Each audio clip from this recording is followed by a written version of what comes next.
32 at par mean 10 रुपए के ऊपर इशू हो रहे हैं। ये 30 आया, ये 480 आया, टोटल हो गया 510। 510 को तकसीम 18 करेंगे तो एक्स राइट प्राइस आ जाएगी 28.33। तो ये हमारा डिवाइड बाय 28.33 करेंगे तो ये आपका फ्री का फैक्टर आ गया। और इसके बाद आप वेटेड एवरेज करें तो ये था हिडन रिवर्स बैक वर्किंग थी इस क्वेश्चन के अंदर। ये हो गई या अल्टीमेटली आंसर आपने यही निकाला 18.13 वेटेड एवरेज आ जाएगा। और वेटेड एवरेज को यहाँ पर लिखेंगे, ये भी मिलियन में है, ये भी मिलियन में है, तो मिलियन मिलियन से आपस में कट जाएगा और ₹1.48 पर शेयर कहानी। तो ये तो रेशोज जो ही आपने अगर सही तरह से कर ली तो 9 मार्क्स आएंगे, नहीं तो 9 मार्क्स नहीं। ऑब्वियसली इसमें weighted average number of shares की कैलकुलेशन के ही 2-3 मार्क्स हैं। आउट ऑफ 9 कहने 7 रेशियोज हैं, तो इसका मतलब सिर्फ और सिर्फ बेसिक अर्निंग पर शेयर के रफली 3 मार्क्स, बाकी सबका 1-1 मार्क्स, क्योंकि उसमें कोई काम करना ही नहीं। तो सही तो काम नहीं होगा ना फिर अक्सर पेपर के अंदर बैठ के, तो फिर बी पार्ट भी करना पड़ेगा। बी पार्ट अक्सर स्टूडेंट से डील नहीं होगा एज पर एग्जामिनर कमेंट, क्योंकि इंक्रीज डिक्रीज का तरीकाकार ही नहीं है। अब आपने तरीकाकार सीखने के बाद परचेज अगर आप कम प्राइस पर करेंगे तो क्या कॉस्ट ऑफ सेल्स कम होगी? कॉस्ट ऑफ सेल्स कम होगा, प्रॉफिट बढ़ेगा, जीपी बढ़ेगा तो नेट प्रॉफिट भी बढ़ेगा। इसका मतलब सेल्स तो कोई चेंज नहीं हुई, कॉस्ट ऑफ सेल्स क्या हो जाएगी? कम हो जाएगी। इससे ये जितने भी चीजें हैं इसके ऊपर इफेक्ट सोच लो, जीपी बढ़ेगा, नेट प्रॉफिट भी बढ़ेगा, पीबीआईटी भी बढ़ेगा तो बढ़ेगा, रिटर्न ऑन इक्विटी भी बढ़ेगी, क्योंकि न्यूमरेटर क्या हो रहा है? इंक्रीज है। Long term loan over equity, अब इक्विटी चेंज होगी, लोन लोन भी लिया, लोन भी ले रहे हैं। Working capital demand will be met by acquiring a bank OD facility है। बैंक ओडी तो शॉर्ट टर्म लोन होता है, लॉन्ग टर्म लोन नहीं होता। वो वो तो अगले डिसीजन करना है ना, हर एक का अलग अलग डिसीजन करना है। यहां पर अल्फाज पढ़ें, briefly describe the effect of each management decision. हर एक को अलग अलग डिसीजन में लेके आना है आप, हर एक का डिसीजन हर रेशो पे बता रहे हैं और जुबानी होता है। आपने जस्ट सोचना है कि डिसीजन है क्या, परचेज परचेज से cost of sale, cash basis पर जब होगा तो कैश कम होगा, कॉस्ट ऑफ सेल्स कम होगी तो प्रॉफिट बढ़ेगा।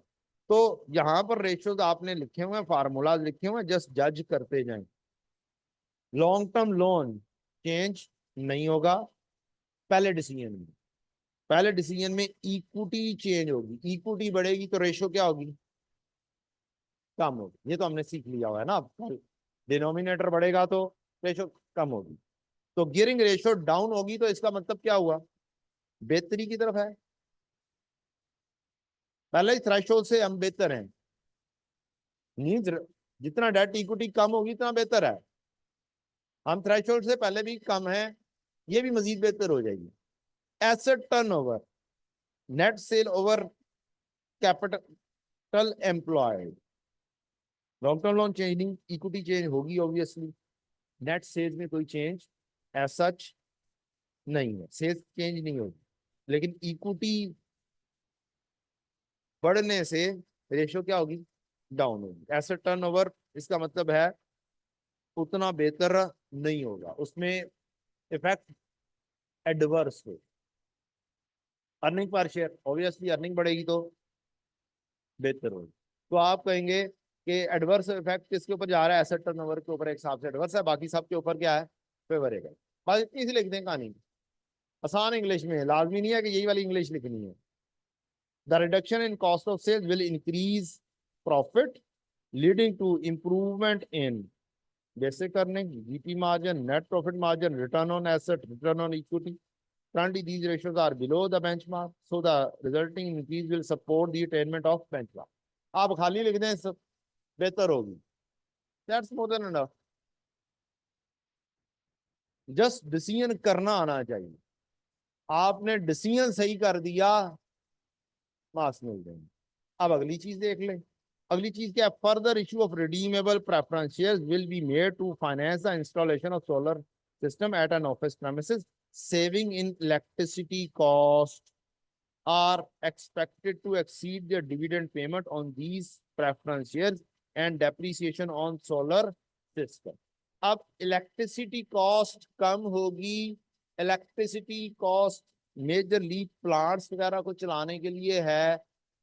फैक्ट्री में सिस्टम लग रहा है तो इसका मतलब है ये कॉस्ट ऑफ सेल्स का पार्ट बनता है. अगर हम मैन्युफैक्चरिंग बिजनेस कर रहे हैं, हमारी कॉस्ट ऑफ सेल्स यहां से कम हो जाएगी.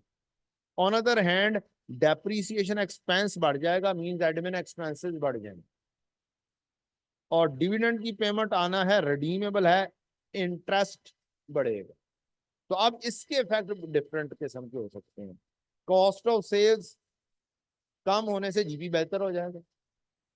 नेट प्रॉफिट भी बेहतर होगा क्योंकि जो इफेक्ट है कॉस्ट ऑफ सेल्स के ऊपर वो ज्यादा है डेप्रीसिएशन के इफेक्ट से. तो इसका मतलब है नेट प्रॉफिट भी बेहतर होगा. रिटर्न ऑन एसेट इस लिहाज से बेहतर होने के चांसेस हो सकते हैं, लेकिन एसेट बढ़ रहे हैं. हमने सोलर सिस्टम लिया, इससे एसेट भी बढ़ेगा और प्रॉफिट भी बढ़ेगा, लेकिन इफेक्ट बेहतर है. रिटर्न ऑन इक्विटी, आपकी इक्विटी चेंज नहीं हो रही है लेकिन आपका प्रॉफिट बढ़ जाएगा. और डिविडेंड भी कोई बहुत ज्यादा नहीं है, इफेक्ट ज्यादा है तो प्रॉफिट ज्यादा होगा. तो आपका इसमें भी रिटर्न ऑन इक्विटी भी बेहतर होगी. गियरिंग रेशियो, अब आपने लॉन्ग टर्म लोन लिया, लॉन्ग टर्म लोन लिया था ना, रिडीमेबल प्रेफरेंस. तो लॉन्ग टर्म लोन का हिस्सा है. तो लॉन्ग टर्म लोन लेने से आपका रेशियो क्या होगी? डाउन. लोन बढ़ जाएगा तो रेशियो डाउन हो जाएगी ना आपकी, डिटेरियोरेट करेगी, एडवर्स इफेक्ट होगा. बेंचमार्क से पहले भी बेहतर ही है लेकिन इफेक्ट एडवर्सली होगा. एसेट टर्नओवर, कैपिटल एम्प्लॉयड में लॉन्ग टर्म लोन बढ़ जाएगा तो आपका कैपिटल एम्प्लॉयड इंक्रीज कर जाएगा, सेल एज सच इंक्रीज नहीं करेगी तो ये भी डाउन होगा. बेसिक अर्निंग पर शेयर भी मोस्ट प्रोबेबली बढ़ जाएगी. तो इसका आंसर था, इससे क्या होगा? Reduction in electricity cost will increase profit resulting in increase in non current liabilities. The increase in profit will improve basic, net profit, return on equity, contributing to attain this benchmark. However, increase in gearing ratio may hinder the attainment. आपने adverse effect लिख देना है. Adverse है, जो अल्फाज यहाँ पर question के अंदर यूज किए हुए हैं वो चूज करके लिख दें. इंडिकेटेड वेदर एक्शन हेल्प और एडवर्सली, इंप्रूवमेंट और एडवर्स. तो सिंपल इज दिस. जजमेंट कैसे होगी वो कल वाले नॉलेज की बेसिस पर ही होगी. न्यूमिनेटर एंड डिनोमिनेटर का इफेक्ट, और कुछ नहीं है. तो रट्टा जब जहां पर होता है वहां पर ये डिसीजन नहीं हो पाते. कॉन्सेप्ट जहां पे होता है वहां पर डिसीजन हो सकता. लिहाजा कॉन्सेप्ट के ऊपर चलने की कोशिश किया. आगे बढ़ते हैं. तीसरा डिसीजन क्या था जी? Revaluation policy will adopt to reflect the increase in fair value. तो इसका मतलब है पीपीई डेबिट होगा और रीवैल्यूएशन सरप्लस क्रेडिट होगा. देन इक्विटी बढ़ जाएगी, एसेट भी बढ़ जाएगी, जीपी पे कोई इफेक्ट. अल्टीमेटली इससे क्या होगा? डेप्रीसिएशन इंक्रीज हो जाएगी.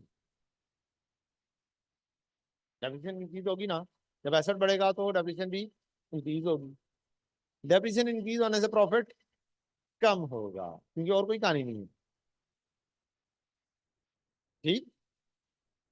एक इजाफी डेप्रीसिएशन की एक एंट्री सरप्लस डेबिट और रिटेन अर्निंग क्रेडिट.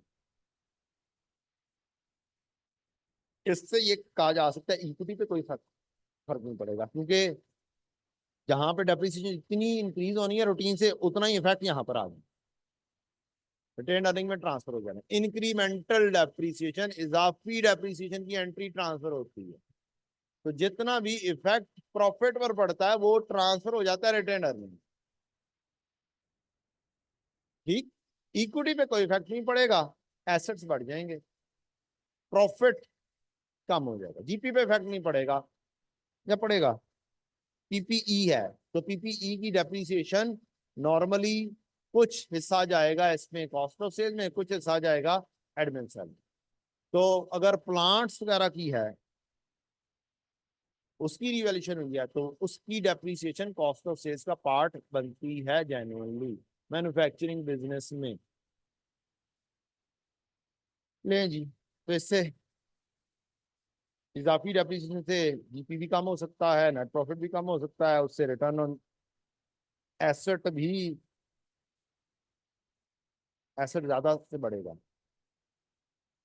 एसेट ज्यादा वैल्यू से बढ़ेगा, प्रॉफिट, इसका मतलब है इसका रिटर्न ऑन एसेट डाउन होगा, बढ़ेगा नहीं। ये सारे डाउन ही जा रहे हैं ना, ये सारे एडवर्स इफेक्ट के साथ। रिवैल्यूएशन इसका मतलब है नहीं करनी चाहिए, सारों पे एडवर्स इफेक्ट जाएगा majorly. Adoption, decrease in profit due to higher depreciation and increase in asset and equity balance, asset के बैलेंस भी, और this will lead to decrease in basic earning, net profit, return on asset, on equity and asset turnover, which may hinder the attainment. However, decrease in gearing ratio will support the attainment. तो यहाँ पर opposite effect दिया हुआ है। gearing ratio कम क्यों होगी? आपने जब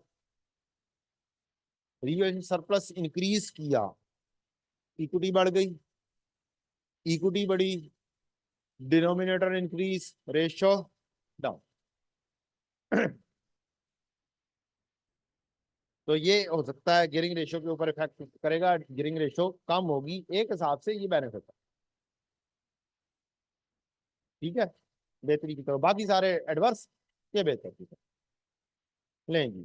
तो ये आपका हो गया क्वेश्चन, और माशाल्लाह से इतने अच्छे बच्चे थे कि उन्होंने 11% बच्चों ने पेपर पास किया, ये वाला क्वेश्चन पास किया। रीजन एक ही थी, रीजन एक ही थी कि बी पार्ट किया ही नहीं, क्योंकि कॉन्सेप्ट होगा तो करेंगे, और ए पार्ट के अंदर एक कॉम्प्लिकेशन थी, रिवर्स बैक वेटेड एवरेज मालूम कर, और कुछ बच्चों ने ऑब्वियसली यहां पर भी गलती की होगी। ए इक्विटी के ऊपर, यहाँ पे इक्विटी दूसरी ले ली होगी, उतनी बड़ी गलती नहीं है, लेकिन गलतियां इकट्ठी इकट्ठी होती होते फेलियर की तरफ चली जाएंगी। तो 11% बच्चों ने कॉन्सेप्चुअली क्या ले पढ़ा, और बाकी सब बच्चों ने कॉन्सेप्चुअली शायद ये वाला सवाल नहीं। एग्जामिनर क्या कहता है? कहता है इनकरेक्ट डिनोमिनेटर यूज करते रहे while calculating return on asset, return on equity and asset turnover ratio. यही नहीं पता कि एसेट टर्नओवर में क्या चीज आनी है, वही वाली कहानी जो मैं बार बार बोलता हूं जनाब, एसेट टर्नओवर में एसेट का कोई किरदार है ही नहीं। टर्नओवर में अब ये सेल टू कैपिटल एम्प्लॉयड वाली रेशियो है, तो यहां पर एक वाहिद रेशियो के ऊपर बार बार बोल रहा हूं कि ये वाली रेशियो ऐसी है जिसमें रट्टा लगाना है नाम को और उसकी रेशियो को, बाकी सारी जुबानी हो सकती हैं। रिटर्न ऑन इक्विटी में भी पता नहीं क्या करते रहे होंगे, रिटर्न का लफ्ज पढ़ के शायद पीबीआरटी यूज कर दिया हो, माइट भी कुछ बच्चों ने, profit after tax minus preference dividend ना लेस किया हो, लॉजिकल के ऊपर ना गए हो। रिटर्न ऑन एसेट में पता नहीं कौन से एसेट चूज कर लिए, या यहाँ पर क्या किया, नॉन करंट एसेट चूज कर लिए हो, माइट भी, हालांकि एसेट लिखा हुआ है, एसेट का मतलब होता है total asset. For the basic earning per share calculation number of shares were often inaccurate, क्योंकि रिवर्स बैक जाना था, वो शायद फॉरवर्ड चलाने की कोशिश करते रहे, 21 या 5 क्लोजिंग था, वो 21 या 5 ओपनिंग रख के मजीद एड अप कर दिए,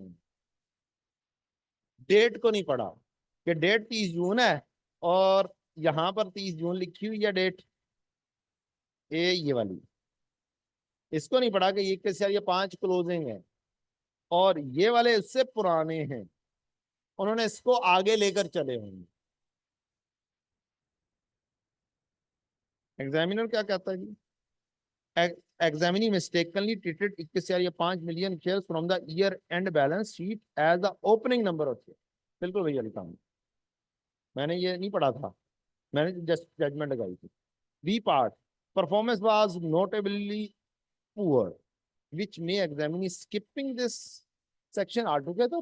The core requirement was to assess whether each management decision would help or adversely affect the attainment of specified benchmark ratio. Instead, many responses provided only general interpretation of each ratio। जो बात आपको कही थी, जब effect सही वाला उसमें से चूज करना है तो वो फिर जब जनरल रट्टे लगाए होंगे तो फिर नहीं लिख सकते, और अगर कॉन्सेप्ट सीखा हो तो ना भी आता हो तो कुछ ना कुछ लिख दोगे और सही वाली बातें लिखोगे। वर्ड जो मर्जी हो, वर्ड अच्छे याद करने हो तो मैं पीडीएफ रख दिया हुआ है इंटरप्रिटेशन का, ये अच्छे वर्ड्स हैं। हर रेशो का इंक्रीज होने का और डिक्रीज होने की मेजर रीजंस मौजूद हैं।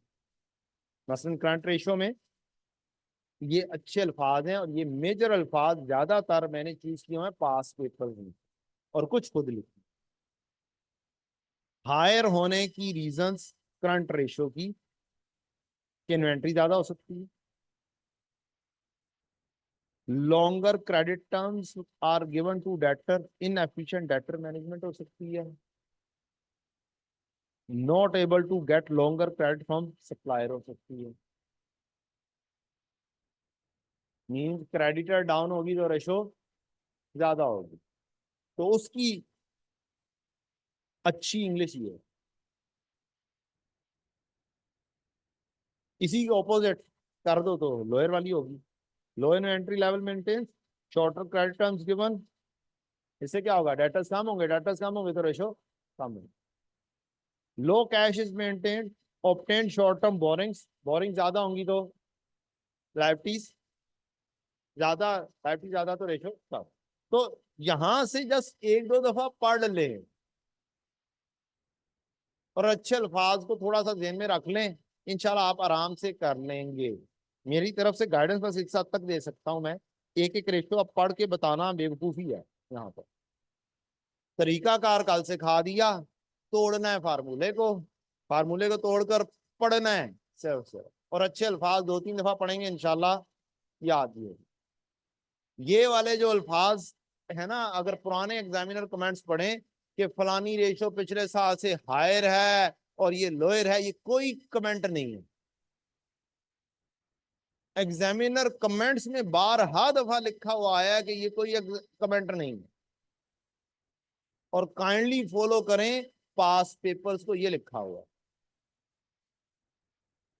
आंसर शरीफ को देखेंगे कैसे लिखे गए हैं, और ये उन आंसर शरीफ से क्या किया गया है,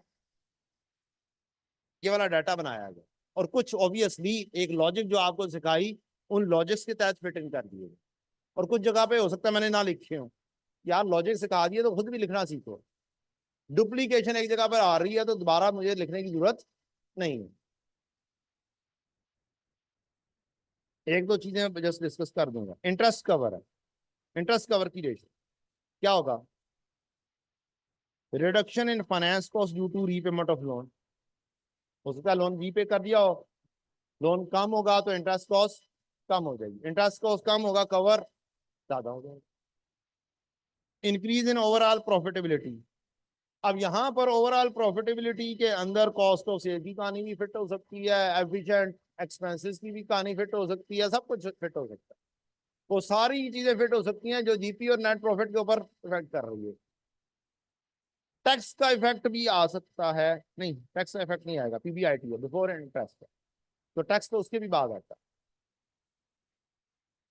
increase in finance cost due to new loans, decrease in overall profitability. अब प्रॉफिटेबिलिटी के अंदर पूरी कहानी डिस्कस की जा सकती है। अब मैं यहाँ पर चार मजीद चीजें लिख सकता हूँ, लिखना चाहूँ, इकोनॉमीज ऑफ स्केल लिख सकता हूँ, यहाँ पे डिस्काउंट्स को यहाँ पे फिट इन किया जा सकता है,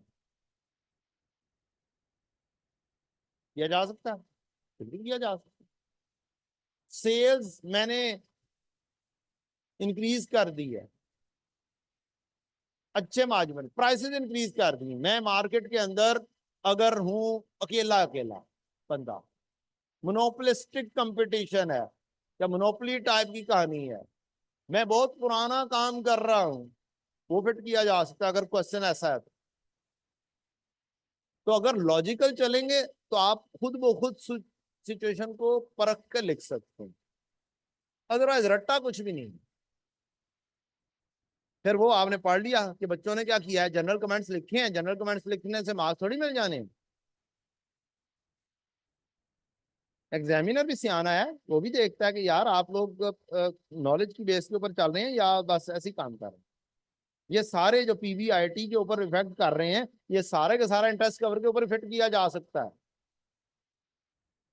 पीबीआईटी के टॉप पर लो प्रॉफिट मार्जिन, हायर अगर बेहतर है, high better quality perception branding enabling to charge more for its product, ये है अच्छी प्राइस चार्ज करने का अच्छा English. Efficient operating expenses management, low investment in working capital, low gearing ratio.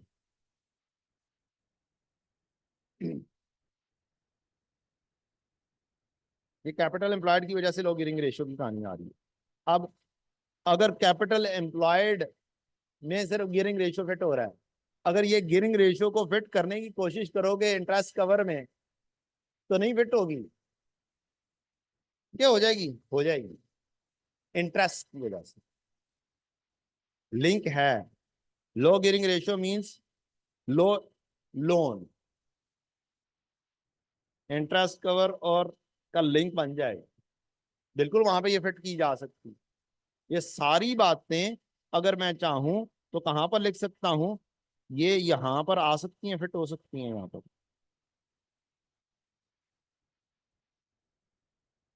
क्योंकि दोनों का लिंक है। लो गियरिंग रेशियो मींस इंटरेस्ट कम, पॉसिबल है, इंटरेस्ट कम, लो लोन, इंटरेस्ट फ्लो, कवर ज्यादा।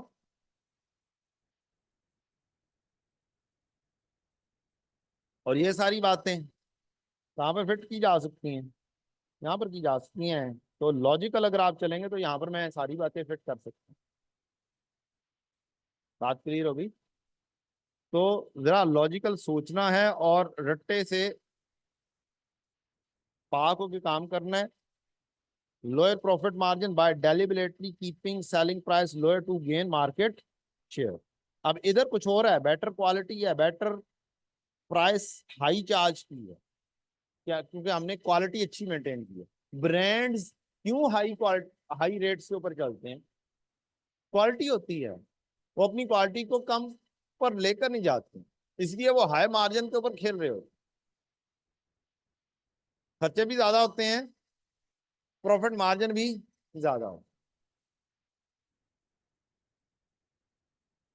Relatively newer non-current asset have higher carrying value, high depreciation, नए operations हैं, profit कम होंगे, हाई शेयर होल्डर इक्विटी है, इक्विटी ज्यादा होने से रेशो डाउन होगी, higher investment in working capital using long term loan आ रहा है। अगर सिचुएशन होगी ये तो तब फिट करोगे, नहीं तो फिट नहीं करोगे। इन एफिशिएंट ऑपरेटिंग एक्सपेंसेस मैनेजमेंट, पता चले आपने जीपी रेशियो कैलकुलेट की, नेट प्रॉफिट रेशियो कैलकुलेट की, लास्ट ईयर जीपी रेशियो थी, last year current year, last year में जीपी रेशियो थी से 15%, नेट प्रॉफिट रेशियो थी 7%, करंट ईयर के अंदर रेशियो आई 14%, नेट प्रॉफिट आ गया 8%। दोनों का डिफरेंस लो क्या आता है, 15 और 7 का डिफरेंस 8%, और 14 और 8 का डिफरेंस, या यहां पर भी कह लो 7% ही ले लेते हैं, सेम ले लेता हूं, यहां पे क्या है 7%। इसका मतलब क्या होगा दोनों का डिफरेंस देखने का, एडमिन एक्सपेंसेस कम हुए हैं तब जी नेट प्रॉफिट सेम रहा है परसेंटेज। इसका मतलब ये हुआ efficient operating expenses management.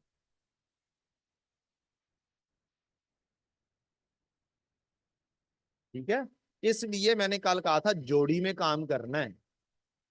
GP ratio और नेट प्रॉफिट दोनों कैलकुलेट करने हैं, दोनों का डिफरेंस लेना है, दोनों का डिफरेंस लेंगे फिर वहां से डिसीजन होगा कि एक्सपेंसेस रेशो बेहतर है या नहीं बेहतर। अब पिछले साल 8% था, करंट ईयर में 7% है, तो इसका मतलब क्या हुआ? इसका मतलब यह है करंट ईयर में आपने ऑपरेटिंग एक्सपेंसेस में बेटर मैनेजमेंट की है। जीपी कम होने के बावजूद नेट प्रॉफिट सेम अचीव किया है। कैसे अचीव हो गया? Efficient operating expenses manage. तो अब अगर आपने ये दोनों चीजों को एनालिसिस किया जस्ट और चेकिंग की तो क्या होगा? तब आप सही ट्रिगर करके लिख सकते हैं।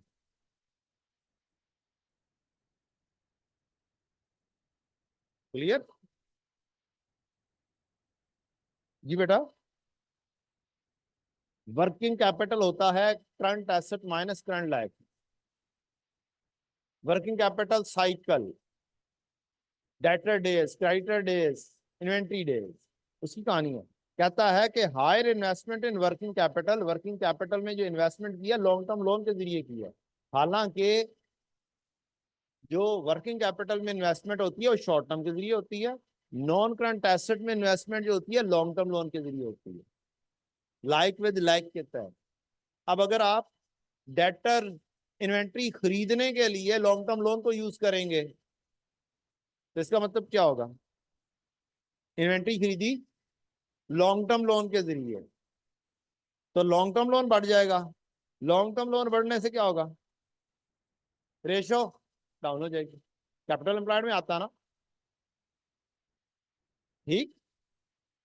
और ऊपर है पीबीआईटी, उसमें इंटरेस्ट की कहानी आनी नहीं है। बात समझ लग गई कि वर्किंग कैपिटल, तो इस वजह से ये पास पेपर में से चूज करके लिखा हुआ मैंने। और लॉजिक आपने पूछा मैंने बता दी। अब हर एक एक चीज 100% डिस्कस नहीं हो सकती। किसी भी चीज के अंदर कोई भी प्रॉब्लम आए पड़ते हुए ग्रुप में शेयर करें, इसका मतलब क्या है? मैं डिस्कस कर। अब अगर मैं सिर्फ इनकी एक लाइन आइटम के ऊपर डिस्कशन शुरू कर दूंगा तो क्या होगा? टाइम बस यहाँ पे लग जाएगा और हम सारे स्टैंडर्ड छोड़ के सिर्फ सिर्फ क्या कर रहे होंगे? रेशोज ही कर रहे हैं। लिख दिए हैं जिस तरीके से कल सिखाया, तरीका कार लिखने का, उस तरीके कार को पहले खुद फॉलो करना है, खुद रेशियोज बनाएं, खुद लिखें और कंपैरिजन करें। आपकी आधे से ज्यादा चीजें ठीक होंगी।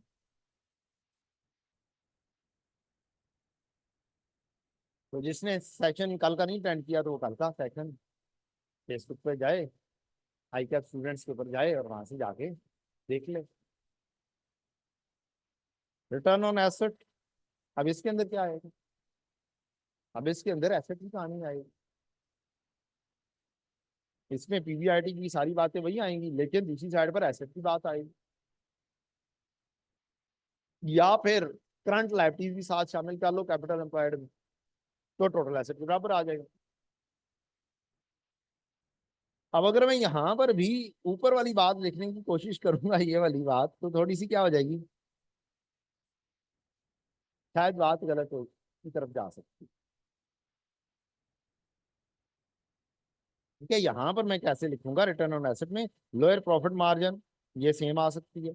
Relatively new non current asset, ये सेम आ सकता है। एसेट ज्यादा है, एसेट ज्यादा होने से रेशो कम होगी।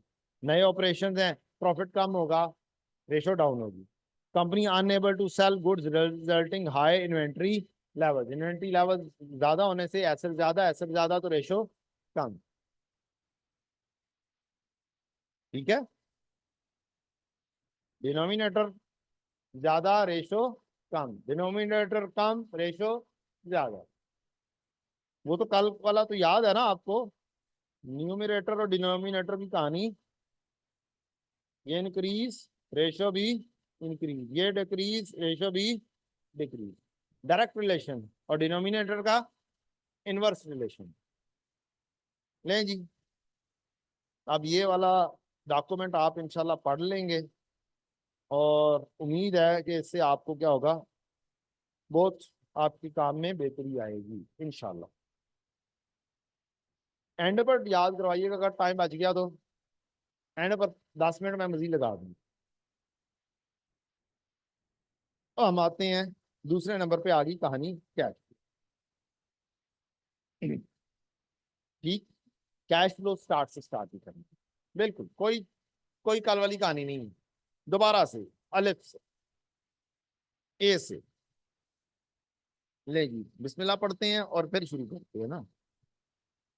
बिस्मिल्लाह रहमान रहीम। रब इश्रह ली सदरी व यस्सिर ली अमरी वहलुल उक़दतम मिन लिसानी यफ़क़हू क़ौली। रब्बी यस्सिर वला तुअस्सिर व तम्मिम बिल खैर व बिका नस्तईन। अल्लाहुम्मा इन्नी अस्अलुका इल्मन नाफ़िअन व अमलन मुतक़ब्बलन व रिज़्क़न तय्यिबा। दुआएं भी याद करें, इससे भी बड़ी बरकत होती है। ले जी, सबसे पहली कहानी बैड एंड डाउटफुल डेट की। स्टडी टेक्स्ट डेलिबरेटली कहता है कि पहला मेथड आपने यूज करना है एग्जाम में जब कभी भी आपको इंफॉर्मेशन बैड डेट की अवेलेबल हो। दो मेथड हैं, एक नेट मेथड और एक ग्रॉस मेथड। नेट मेथड है make no adjustment for bad debt, doubtful debt की भी कोई ना करें, वर्किंग कैपिटल चेंजेस में नेट की जस्ट चेंज करें और कहानी को क्लोज करें। ये वाला मेथड इस्तेमाल नहीं करना, सीधा सीधा सा स्टडी टेक्स्ट ने बोल दिया। स्टडी टेक्स्ट का पेज नंबर है 396, जहां पर उसने ये वाली बात लिखी। मैंने उसी को ही थोड़ा सा बोल्ड करके लिख दिया। अब कंपैरिजन थोड़ा सा एग्जाम्पल के जरिए। रिसीवेबल मेरे आ रहे थे 2016 में और 17 में, ये मेरा लास्ट ईयर हो गया, ये मेरा करंट ईयर हो गया। अलाउंस था 500 600, नेट अमाउंट ये हो गई। पीबीटी प्रॉफिट बिफोर टैक्स से 10,000 है, और इसके अंदर मैंने अलाउंस की चेंज क्या की, कुछ नहीं किया, नेट मेथड में इग्नोर किया। और मैंने डेटर्स भी जो नेट थे उनका डिफरेंस लिया और डील कर दिया, तो मेरे पास कैश आ गया 8,000। एक तरीकाकार ये, जिसे कहा गया कि फॉलो नहीं करना। Increase in provision, P F D D, BD था 500, सीडी था 600। इसका मतलब है बैड डेट के एक्सपेंसेस आए 100। अब प्रॉफिट बिफोर टैक्स में दूसरा तरीकाकार, ऐड करो बैड डेट एक्चुअल भी और ऐड करो bad debt through P F D D भी। ये हमने कर दिए ऐड, ये हो गया 10,000। यहां पर फिर कहानी आती है ग्रॉस अमाउंट के जरिए काम करो। Opening minus actual bad debt return of minus closing. Opening था ग्रॉस में 5,000, क्लोजिंग था 7,100, और बैड डेट रिटर्न ऑफ कोई नहीं, एक्चुअल बैड कोई नहीं, डेटर के अकाउंट में कोई नहीं आ रही। ये आया 2100, अल्टीमेटली रिजल्ट वंस अगेन क्या आएगा, 8,000। ये पहली एग्जाम्पल होगी। एक और एग्जाम्पल, डेटर का अकाउंट। अब ये डायरेक्ट मेथड इनडायरेक्ट मेथड दोनों आ गए। डीडी 60 था, सेल्स की 654 की, बैड डेट की ये 6 के, कैश हासिल हुआ कितना 568 का, सीडी आया 140। प्रोविजन आपकी ओपनिंग में 3 थी, क्लोजिंग में 7 थी, बैड डेट एक्सपेंस बना 4 का प्रोविजन के लिए। तो बैड डेट डाउटफुल डेट में बैड डेट रिटर्न ऑफ जो आ रहे हैं वो आ गए 6 के, प्रोविजन आ गई 4, और टोटल बैड डेट हो गए 10। अब डेटर के एक्सट्रैक्ट्स अगर बने तो ओपनिंग 40, ये है लास्ट ईयर, ये है करंट ईयर। 60 और 140, ये ओपनिंग, ये क्लोजिंग। 3 ओपनिंग 7 क्लोजिंग प्रोविजन का, 3 ओपनिंग 7 क्लोजिंग प्रोविजन का, और नेट डेटर आपके पास आ गए 133 और 57। एक्सट्रैक्ट प्रॉफिट एंड लॉस के अगर हम देखें तो सेल्स हमने की 654 की, मैंने कॉस्ट ऑफ सेल्स को इग्नोर किया हुआ है, और बैड डेट एक्सपेंस हुआ है 10 का, तो नेट प्रॉफिट मुझे हासिल हुआ है 644। डन। अब अगर हम नेट डेटर यूज करके काम करते हैं तो हम सारी प्रोविजन को इग्नोर करेंगे, पीबीटी 644 यूज करेंगे, और डेटर भी नेट डिफरेंस लेंगे और कैश के ऊपर पहुंच जाएंगे 568। नेट डेटर कौन से हैं? 57 ओपनिंग, 133 क्लोजिंग। 57 माइनस 133, इसका तरीकाकार होता है जब एसेट कर रहे हो ओपनिंग माइनस क्लोजिंग कर, तो जो आंसर आता है वो लिख दो। आपने जो कैश हासिल किया था एक्चुअल में 568 वहां तक पहुंच गए हैं। अब दूसरे तरीकेकार से जो फॉलो करना है, use it and do not use it. PBT 644, इसके अंदर ऐड करो bad debt return of actual bad. इसमें पीएफ डीडी के जरिए जो इंक्रीज आई है ओपनिंग और क्लोजिंग का डिफरेंस यहां से देख के हमें मिलेगी। हम टी अकाउंट बनाएंगे, बीडी 3 सीडी 7, इसका मतलब है बैड डेट कितने हुए? 4। यहां से हम इस 4 तक एक्चुअल बैड की हमें इंफॉर्मेशन दी थी कि 6 के बैड डेट में। अब हमें नेक्स्ट काम क्या करना है, हमें वर्किंग कैपिटल चेंजेस में ग्रॉस डेटर लेने हैं। ग्रॉस ओपनिंग था 60, ओपनिंग था कितना? 60। इसमें से एक्चुअल बैड जो यहां पर एड बैक किए थे 6 वाले, ये एक्चुअल बैड लेस करने हैं और माइनस क्लोजिंग करने, ये 86 बना।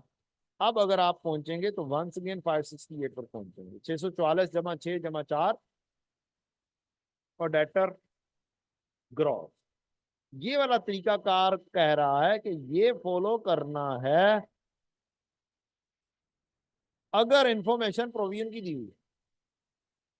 अगर नहीं फॉलो करेंगे तो इसका मतलब क्या हुआ, जब स्टडी टेक्स्ट में लिखा हुआ है फॉलो ये करना है, और अगर आप फॉलो नहीं करते तो मार्क्स मिलेंगे या नहीं? उस एडजस्टमेंट के मार्क्स कट गए। और कोई लंबी चौड़ी कहानी नहीं है काम करने। आगे बढ़ो। ये एक स्टडी टेक्स्ट की एग्जांपल है। Example number 11, gross receivable less allowance net receivable bad debt 8 million were also written off during the year. Present the relevant information in statement of cash flow of ASL for the year ended 31 December using indirect method by presenting change in gross receivable or presenting change in net receivable. और फिर से कहानी, पहला method change in gross receivable must be used in exam whenever relevant information is available in the question। जब भी information हो तो ये वाला मेथड फॉलो करना है आपने। जब उसने तरीकाकार दिया है कि आप जो सा भी पीवीटी आ रहा होगा उसमें क्या करोगे, बैड एंड डाउटफुल डेट और बैड डेट एक्सपेंस दोनों लिखते, एक्चुअल बैड यहाँ से देख के लिख दिए और इन दोनों का डिफरेंस लेके देख लिया कि इंक्रीज आई है या डिक्रीज आई। इंक्रीज आई है तो एड अप कर दो, डिक्रीज आई है तो लेस कर। इंक्रीज आएगी तो एक्सपेंस बनेगा ना, एक्सपेंस पहले से लेस हो चुका वैसे ऐड बैक कर। P F D D, B D 12 था, सी डी 15 था, इसका मतलब है 3 से इंक्रीज आई यानी कि खर्चा हुआ है। बैड डेट एक्सपेंस डेबिट हो चुका हुआ है, अब उसको रिवर्स करना, नॉन कैश एडजस्टमेंट को डील करना है। रिवर्स करोगे तो एड बैक होगा। और अगर प्रोविजन इसके उलट है, P F D D opening में थी 60 नहीं तो 50 और सी डी था 45, तो 5 के साथ डिक्रीज आई है, तो ये एक हिसाब से गेन हुआ है, गेन को रिवर्स करोगे। गेन ऐड हुआ होता है उसे लेस कर दो। ठीक है जी। तो यहां पर डील होगा, अलग अलग डील कर दो, दोनों को अलग अलग। और उसके बाद क्या करो, ट्रेड रिसीवेबल में opening gross minus bad debt return of actual minus closing कर दो। ओपनिंग कितना था ग्रॉस में, 480, इसमें से 8 माइनस कर देंगे, 480 में से 8 माइनस कर दोगे, माइनस क्लोजिंग 500 उठा के लिख दोगे। नाइल कैप की वर्किंग को छोड़ देंगे, आंसर जो आता है वो चुप करके 28 लिख दें। माइनस में आंसर आया माइनस में लिख दें, पॉजिटिव में आंसर आया पॉजिटिव में लिख दें। नेट वैल्यू करेंगे तो पॉजिटिव 8 3 11 हुआ और 28 नेगेटिव में आया, तो नेट करके 17 का इफेक्ट आ गया। और यहाँ पे 17 का इफेक्ट डायरेक्टली आ जाता है, लेकिन इसको कहा कि ना ये यूज नहीं करना एज पर दी एग्जाम। मैं खुद ये वाला यूज करवाया करता था, 2 साल पहले तक मैं भी ये यूज करवाया करता, क्योंकि आसान था, कुछ गाइडेंस अवेलेबल नहीं थी तो हम आसानी की तरफ जाते थे। और अब मैंने ये बताना ही बंद कर दिया हो, ये तो अब बहुत सारे बच्चों के लिए कहानी डिस्कस करनी पड़ रही है, अदरवाइज मैं तो अपने स्टूडेंट्स को ये बताता ही नहीं। भाई जो फॉलो ही नहीं करना उसको बताओगे वो आसानी में पढ़ेंगे नहीं, करेंगे। बच्चों को वो चीज सिखाओ जो फॉलो कर रही है, बस कहानी खत्म। एडजस्टमेंट नहीं होगी, जो डेटर ग्रोस है वही नेट है, जो नेट है वही ग्रोस है, कहानी खत्म, डील खुद ब खुद हो जाए। लेकिन अब हम आते हैं पूरे इनडायरेक्ट मेथड के अंदर क्या क्या कुछ कौन कौन सी एडजस्टमेंट्स होंगी। ये तकरीबन फुल फ्लैज डिस्कशन है, रिवीजन आपकी फुल फ्लैज इंशाल्लाह हो जाएगी। पीवीटी में आप एडजस्टमेंट फॉर डेप्रीसिएशन ऐड करेंगे, क्या करेंगे, ऐड कर देंगे, प्लस हो जाएगी, रिवर्स कर रहे हैं। गेन लेस होगा, ये मैंने ब्रैकेट में लिखा हुआ है, लॉस ऐड होगा, सेल ऑफ फिक्स एसेट। इसका शॉर्टकट क्या है, इसका शॉर्टकट ये है कि आप क्या करें, आपके जो गेन होता है उसका डिस्पोजल अकाउंट बनाने की जरूरत नहीं है, गेन या लॉस। अगर आप प्रोसीड्स माइनस बुक वैल्यू करते हैं, मसलन 12 वाली चीज अगर 15 में बेच देंगे तो 3 का क्या होगा, गेन। ऑन अदर हैंड अगर 12 वाली चीज आप 10 में बेच दोगे तो आपको क्या होगा, 2 का लॉस। ठीक। अब लॉस ने ऐड होना होता है, गेन ने लेस होना होता है। तो ये फार्मूला है, डिस्पोजल अकाउंट बनाने की बिल्कुल भी जरूरत नहीं। मीन्स आप अपना टाइम वेस्ट करेंगे। आप या तो ये वाला फार्मूला यूज कर लें, 3 वेरिएबल चाहिए उसको इस चैप्टर में, गेन या लॉस, दूसरा कैश कितना आया, ये 2 वेरिएबल लिखने होते हैं।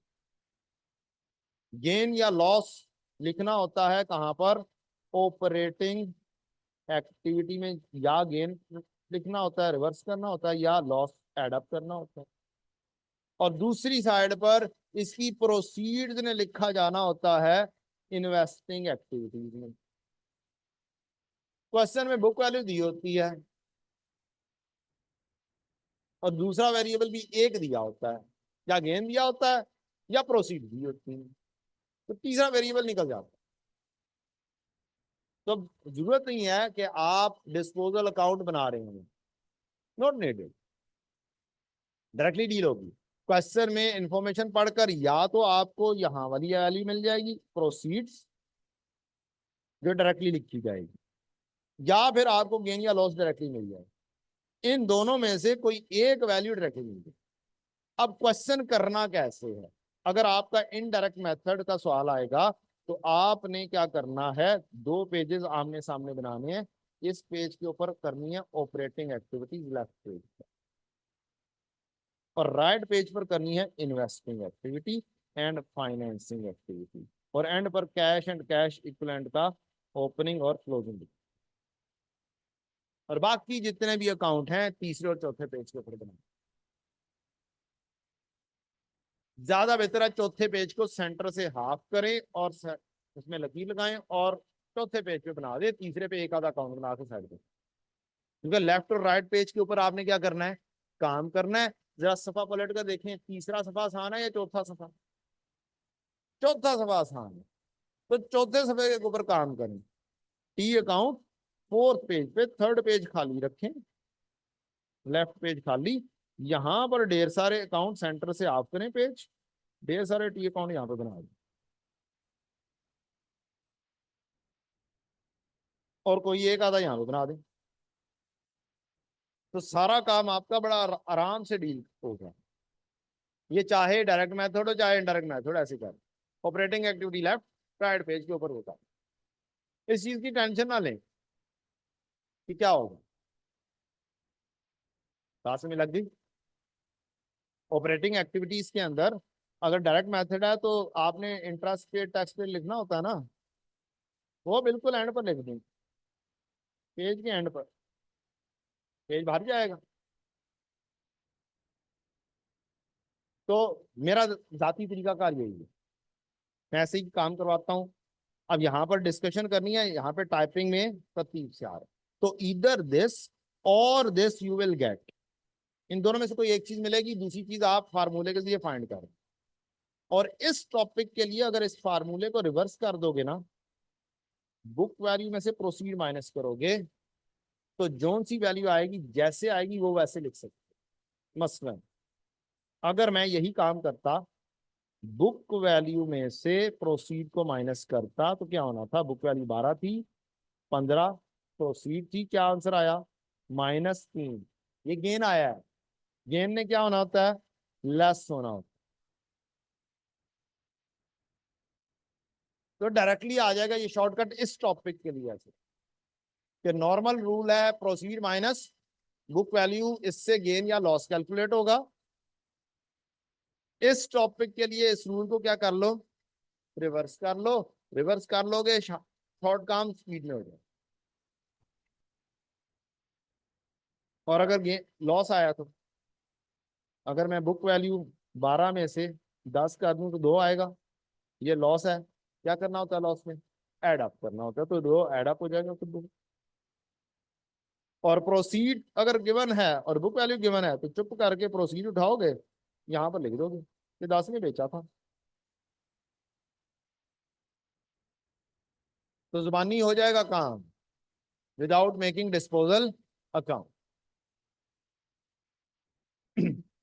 अच्छा जी, गेन लॉस की बात होगी, लॉन्ग टर्म इन्वेस्टमेंट में कोई गेन लॉस आएगा वो भी यहाँ पर रिवर्स होगा। और इन्वेस्टमेंट के प्रोसीड्स कहाँ पर डील होंगे, यहाँ पर, कितने में बेचा। अगर इन्वेस्टमेंट डिस्पोज ऑफ हो रही होगी, लाजमी तौर पर बताया होगा भाई इन्वेस्टमेंट डिस्पोज ऑफ की है, इतने में की है, या इतना गेन आया था, वंस अगेन उसका भी तरीकाकार यही है,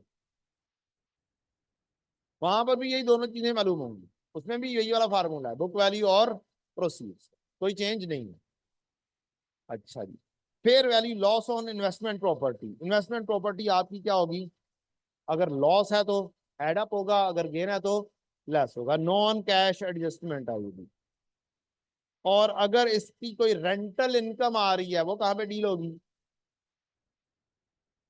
वो भी यहां से लेस हो जाएगी, रेंटल इनकम भी क्या हो जाएगी, इन्वेस्टमेंट इनकम है ना, डिविडेंड इनकम हो गई, रेंटल इनकम हो गई, इन्वेस्टमेंट प्रॉपर्टी। बेटा बहुत आसान सा रूल बताने लगा, इन्वेस्टिंग एक्टिविटी में नॉन करंट एसेट ने डील होनी, इनसे रिलेटेड जोन सी भी चीज है इसने कहां पे डील होनी है, इन्वेस्टिंग एक्टिविटी में डील होना है, शॉर्ट रूल। फाइनेंसिंग एक्टिविटी के अंदर जो चीज डील होनी है वो डील होनी है non current liability plus equity ने डील यहां पर होनी, financing activity.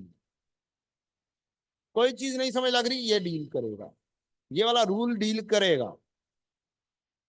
Non current liability loan का आना, लोन का जाना, यहाँ पे डील होनी, इक्विटी का आना इक्विटी का जाना, यहाँ पे डील होनी। और ऑपरेटिंग एक्टिविटीज में करंट एसेट, करंट लायबिलिटीज जो ऑपरेशंस को डील करते हैं, other than cash, other than bank OD, जो कैश एंड कैश इक्विवेलेंट में आते हैं, उनको छोड़कर बाकी सारी चीजें यहां पे डील होनी है ऑपरेटिंग में, प्लस प्रॉफिट एंड लॉस, क्योंकि प्रॉफिट एंड लॉस ऑपरेशंस हैं, ये हैं ऑपरेशंस की कहानी। और ऑपरेशंस चलते हैं वर्किंग कैपिटल से, वर्किंग कैपिटल हैं करंट एसेट, करंट लायबिलिटी। अब अगर कोई भी चीज आती है इस बेसिस के ऊपर डील होगी, for example, for example grant related to asset मिली है, कहां पर डील होगी? इन्वेस्टिंग में होगी, क्योंकि ग्रांट रिलेटेड टू एसेट है, कहां पे डील होगी? इन्वेस्टिंग में। आउट करेंगे उसकी नॉन कैश एडजस्टमेंट, आप एंट्री पास करते हैं डेफर्ड ग्रांट डेबिट और grant income credit, non cash है, यहां से ग्रांट इनकम क्या करोगे? रिवर्स करोगे, लेस हो जाएगी। डन। अब ग्रांट अगर मिली है, वो रिलेटेड एसेट है, तो कहां पे डील होगी? इन्वेस्टिंग एक्टिविटी में ग्रांट रिलेटेड टू अगर एसेट है, वो यहां पर डील होगी, क्योंकि नॉन करंट एसेट ने कहां पे डील होना है? यहां पर डील, वो कैश यहां पर आएगा, रिवर्स। नॉन कैश को रिवर्स करना है, डेप्रिसिएशन रिवर्स करनी है, इसी तरह से नॉन कैश इनकम को रिवर्स करना, तो वो रिवर्स करेंगे आप, है ही नहीं, कैश में नहीं है वो। Deferred grant debit, grant income credit क्या है? रिवर्स कर देंगे जी। कैश जो पहले साल में आता है ना, वो वाला एड अप होगा, उससे अगले सालों में क्या होती है? बस एक एंट्री होती है, deferred grant debit, grant income. अगर तो पहला साल है, उस साल में मिल रही है, तो यहां पर आएगा, अदरवाइज सिर्फ और सिर्फ यहां से क्या होगी? लेस होगी ग्रांट इनकम। ठीक। और अगर पहले साल में दोनों एंट्रीज हैं, तो यहां से रेस भी होगी और यहां पर ऐड भी होगी। अब अगर ग्रांट रिलेटेड टू एसेट ना हुआ, ग्रांट रिलेटेड टू एक्सपेंसेस हुआ, तो वो प्रॉफिट एंड लॉस में ही रहना है, वो ऑपरेटिंग एक्टिविटीज में ही डील होना है। फिर जहां पर लिखते हो ना इंटरेस्ट पेड, यहां पर ग्रांट रिसीव्ड भी लिख दोगे। अगर इमीडिएट फाइनेंशियल सपोर्ट के लिए है, अगर एक्सपेंसेस के लिए है और इसी साल में मिला है, तो यहां पे ग्रांट रिसीव लिख दोगे।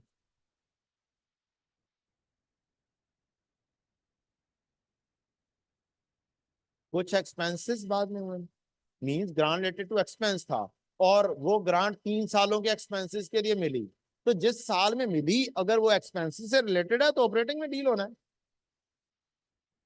वो एसेट तो है ही नहीं, नॉन करंट एसेट तो है ही नहीं। लॉजिकली चल, 3 चीजें बोलनी है आपको। प्लेसमेंट बोल ली, नॉन करंट एसेट ने कहां पे डील होना है? Investing activity. इनका आना, इनका जाना कहां पे डील होना है? लॉन्ग टर्म इन्वेस्टमेंट है, investing activity. Even short term investment भी इन्वेस्टिंग एक्टिविटी है, इस वजह से इन्वेस्टिंग में आ जाएगी। ठीक। ब्रॉडर रूल ये है, नॉन करंट एसेट को डील कहां पे करोगे? इन्वेस्टिंग। नॉन करंट लायबिलिटीज और इक्विटी को डील कहां पे करोगे? फाइनेंसिंग। कैपिटल एम्प्लॉयड क्या था? कैपिटल एम्प्लॉयड क्या चीज है? फाइनेंसिंग है, फाइनेंस जनरेट कर रहे हैं capital employed. Capital employed long term loan and equity कहां पे डील होनी चाहिए? फाइनेंसिंग। आप फाइनेंस ऑब्टेन कर रहे हैं, कैपिटल एम्प्लॉयड का मतलब क्या है? फाइनेंस ऑब्टेन करना, तो उसने कहां पे डील होना है? फाइनेंसिंग। डिविडेंड इनकम आएगी, आपने इन्वेस्ट किया, कहां पे डील करोगे? इन्वेस्टमेंट की हुई आपने, उसके ऊपर डिविडेंड इनकम रिसीव होगी, वो किससे रिलेट कर रही है? इन्वेस्टमेंट से रिलेट कर रही है, इसलिए डिविडेंड इनकम रिसीव्ड यहां पर लिखी जाएगी, अगर है तो। लॉन्ग टर्म हो शॉर्ट टर्म इन्वेस्टिंग है, इस वजह से चाहे वो लॉन्ग टर्म इन्वेस्टमेंट हो चाहे वो शॉर्ट टर्म इन्वेस्टमेंट हो, डिविडेंड रिसीव यहाँ पे डील है।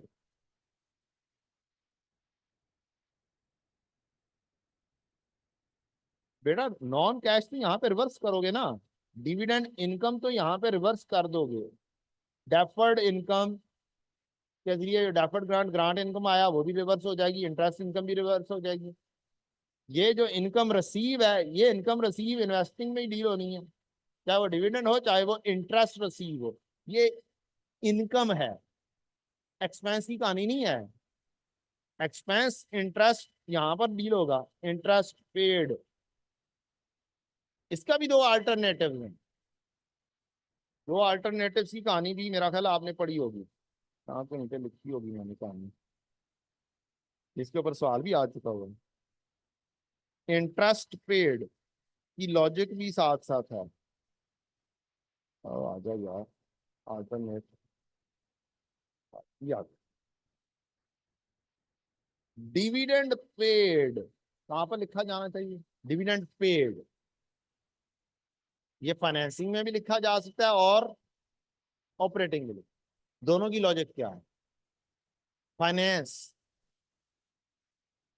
डिविडेंड पेड किया आपने, किसको पे करते हैं, शेयर होल्डर को पे करते हैं। एंट्री क्या होती है, डिविडेंड पेमेंट की entry, retained earning debit. Retained earning कहाँ पे आती है, इक्विटी में, तो इक्विटी कहाँ पे डील होनी है, फाइनेंसिंग में डील होनी है। ये इसकी होगी लॉजिक, क्या आपने अपने ओनर्स को पेमेंट की है तो फाइनेंसिंग में डील होगी या फिर ऑपरेटिंग में डील होगी। प्रेफरेबल फाइनेंसिंग है। क्यों प्रेफरेबल है, ये किस बेसिस पे प्रेफरेबल है, ये इस बेसिस पे प्रेफरेबल है कि आप, नहीं नहीं स्टैंडर्ड लिखा है, preferable on the basis of standard example. I cap ने भी ये लिखा हुआ है, लेकिन पॉलिसी फॉलो करनी है। अगर पिछले सालों में फाइनेंसिंग एक्टिविटी में डील हुआ है तो इस साल में भी फाइनेंसिंग में डील होगा। अगर पिछले सालों के अंदर आप इसे ऑपरेटिंग में लिखते रहे हैं तो इस साल भी क्या होगा, ऑपरेटिंग में लिखा जाए। प्रेजेंटेशन को भी ख्याल रखें। इंटरेस्ट पेड ऑपरेटिंग एक्टिविटीज में भी डील हो सकता है, फाइनेंसिंग में भी डील हो सकता है। प्रेफरेबल कहां पर है, ऑपरेटिंग, इसलिए हम ऑपरेटिंग में लिख रहे होते हैं, नजर आओ। फाइनेंसिंग में क्यों लिखा जा सकता है बताएंगे, लॉजिक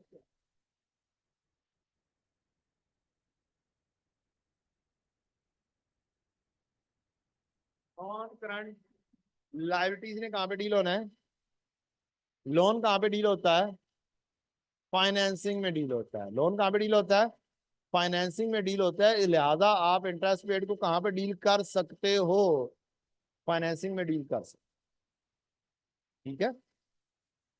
डिविडेंड रसीव्ड कहां कहां पे लिखा जा सकता है, इन्वेस्टिंग में लिखा जा सकता है, प्रेफरेबल है क्योंकि आपने इन्वेस्ट किया हो, उसके ऊपर रिसीव हुआ। अल्टरनेटिवली जहां पे इंटरेस्ट पेड लिखते हो वहां पर लिख सकते हो ऑपरेटिंग एक्टिविटी में डिविडेंड रसीव।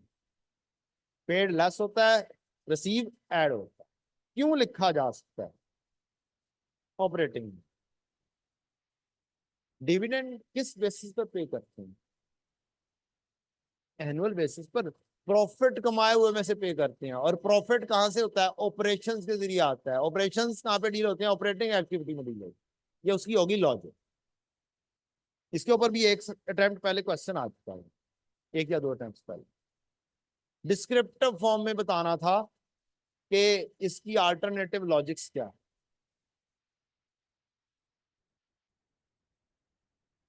सिर्फ इसके ऊपर क्वेश्चन आ चुका है, इस नॉलेज के ऊपर 2-3 मार्क्स यहां से टेस्ट में।